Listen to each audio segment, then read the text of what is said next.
दोस्तों, उत्तर प्रदेश के अंदर लगातार एआईएमआईएम की लोकप्रियता बढ़ रही है। इससे जो है 2022 के मुकाबले एआईएमआईएम मजबूत होती और ज़्यादा जो है दिख रही है। दोस्तों, 2022 में उत्तर प्रदेश में एमआईएम 90 से ज़्यादा विधानसभा सीटों पर चुनाव लड़ी थी, लेकिन एमआईएम एक भी सीट नहीं जीत पाई थी। मुख्य मुकाबला जो है बीजेपी और समाजवादी पार्टी के बीच में था। बीजेपी को लगभग अकेले दम पर 255 सीटें मिली थी। वहीं अगर बीजेपी पूरे गठबंधन की बात की जाए तो पूरे गठबंधन को 275 या 73 के करीब जो है लगभग सीटें मिली थी और समाजवादी पार्टी को अकेले 111 सीटें मिली थी और समाजवादी पार्टी के पूरे अगर गठबंधन की बात की जाए तो 124 या 25 सीट समाजवादी पार्टी जीती थी। तो समाजवादी पार्टी के गठबंधन और बीजेपी के गठबंधन के बीच ये मुकाबला था मुख्य रूप से। बीजेपी वर्सेस सपा के बीच में और समाजवादी पार्टी की जो है काफ़ी ज़्यादा सीटों से हार हुई क्योंकि बीजेपी इतनी ज़्यादा सीट जीत गई, 202 पे बहुमत है और बीजेपी को अकेले ही 255 विधानसभा सीट मिल गई और समाजवादी पार्टी अकेले सिर्फ 111 विधानसभा सीट जीत पाई। जबकि समाजवादी पार्टी की तरफ से ये कहा जा रहा था कि अब की समाजवादी पार्टी सरकार बना लेगी, इस तरह की जो है बातें कही जा रही थी। और वहीं पर एमआईएम चुनाव लड़ी तो समाजवादी पार्टी की तरफ से ये बात जब कही जा रही थी कि समाजवादी पार्टी सरकार बना लेगी इस बार, तो जो है लोगों को ये लगा कि एमआईएम इस बार एमआईएम को वोट देना सही नहीं है क्योंकि एमआईएम को अगर वोट देंगे तो समाजवादी पार्टी और बीजेपी के बीच में मुकाबला है। समाजवादी पार्टी के वोट बढ़ जाएँगे। खासकर मुस्लिम समाज के लोग ये कह रहे थे कि इस बार हम एआईएमआईएम को वोट नहीं करेंगे क्योंकि समाजवादी पार्टी और बीजेपी के बीच में मुकाबला है।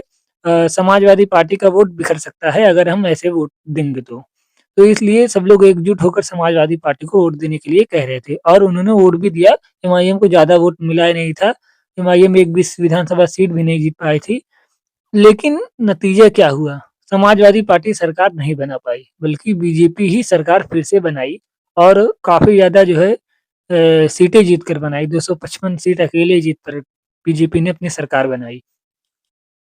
बिहार में महागठबंधन से एमआईएम गठबंधन करना चाह रही थी। एमआईएम ने जो है लेटर भी लिखा था महागठबंधन को, आरजेडी को, लेकिन आरजेडी ने जो है एमआईएम को गठबंधन में शामिल नहीं किया। महागठबंधन ने एमआईएम को ठुकरा दिया। वहीं पर एमआईएम अकेले चुनाव लड़ी और अकेले 5 विधानसभा सीटें जीती और काफ़ी ज़्यादा जो है वोट पाई एमआईएम पार्टी। बिहार के अंदर, उत्तर प्रदेश के अंदर भी एमआईएम कुछ ऐसा ही कर सकती है क्योंकि एमआईएम की लोकप्रियता उत्तर प्रदेश में 2022 के मुकाबले बढ़ चुकी है। उत्तर प्रदेश में 2022 में जब एमआईएम इलेक्शन लड़ी थी, तब जो है एमआईएम को बीजेपी की बी टीम जो है कहकर जो है आरोप एमआईएम के ऊपर लगाए जा रहे थे। लेकिन एमआईएम अब कह रही है, अब बताइए बीजेपी के बी टीम मैं कैसे हूँगा?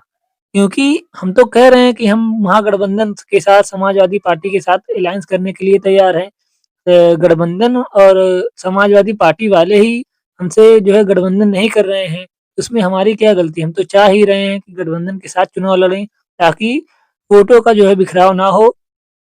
अगर समाजवादी पार्टी एआईएमआईएम के साथ उत्तर प्रदेश में गठबंधन कर लेती है तो इसमें समाजवादी पार्टी का भी फ़ायदा है और एआईएमआईएम का भी फ़ायदा है, दोनों पार्टियों का फ़ायदा है। अगर समाजवादी पार्टी एमआईएम को गठबंधन में शामिल कर लेती है तो। अगर नहीं गठबंधन में शामिल करेगी तो इसमें नुकसान समाजवादी पार्टी का भी है और एआईएमआईएम का भी है। क्योंकि समाजवादी पार्टी के जो है वोट भी जो है बिखर जाएँगे और एमआईएम जो है कुछ वोट पाएगी। एमआईएम का नुकसान उतना ज़्यादा नहीं है क्योंकि एमआईएम पहले से भी उत्तर प्रदेश में एक भी विधानसभा सीट जीती नहीं है बल्कि कोशिश कर रही है जीतने की। और समाजवादी पार्टी को सीटों का नुकसान हो सकता है अगर एमआईएम अकेले इलेक्शन लड़ेगी। जितनी भी सीटों पर लड़ेगी हो सकता है 100 सीटों पर लड़े या फिर उससे कम लड़े या फिर उससे ज़्यादा लड़े, बहरहाल वो बात की बात है। लेकिन कहीं न कहीं समाजवादी पार्टी को एमआईएम के साथ गठबंधन कर लेना चाहिए 2027 के अंदर। अगर नहीं करेगी समाजवादी पार्टी, अखिलेश यादव अगर एमआईएम को के साथ गठबंधन में एमआईएम को गठबंधन में शामिल नहीं करेंगे, तो समाजवादी पार्टी को भी नुकसान हो सकता है और भारी नुकसान हो सकता है इस बार क्योंकि एमआईएम की लोकप्रियता 2022 के मुकाबले अब बढ़ चुकी है।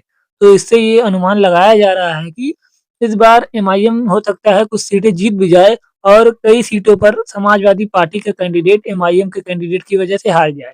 तो ऐसे में बेहतर यही है कि समाजवादी पार्टी को एआईएमआईएम को जो है गठबंधन में शामिल कर लेना चाहिए। तो देखना दिलचस्प होगा दोस्तों कि क्या समाजवादी पार्टी एआईएमआईएम को गठबंधन में अपने साथ शामिल करती है या फिर एमआईएम के साथ वो गठबंधन नहीं करती है, एमआईएम अकेले इलेक्शन लड़ती है। ये देखना काफ़ी दिलचस्प होगा।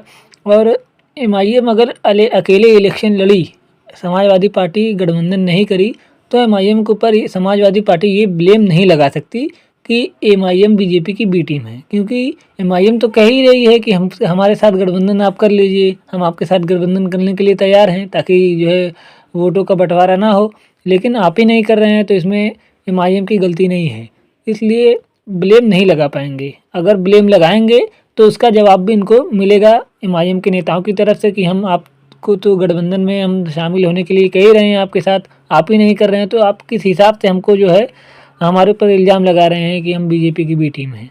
तो दोस्तों आपको क्या लगता है कि क्या समाजवादी पार्टी एआईएमआईएम को गठबंधन में शामिल करेगी या फिर नहीं करेगी? आपको क्या लगता है आप कमेंट में लिख सकते हैं। वीडियो को लाइक करें, चैनल को सब्सक्राइब करें, बेल आइकन ज़रूर दबाएं ताकि आने वाली हमारी हर वीडियो आप तक सबसे पहले पहुंच सके।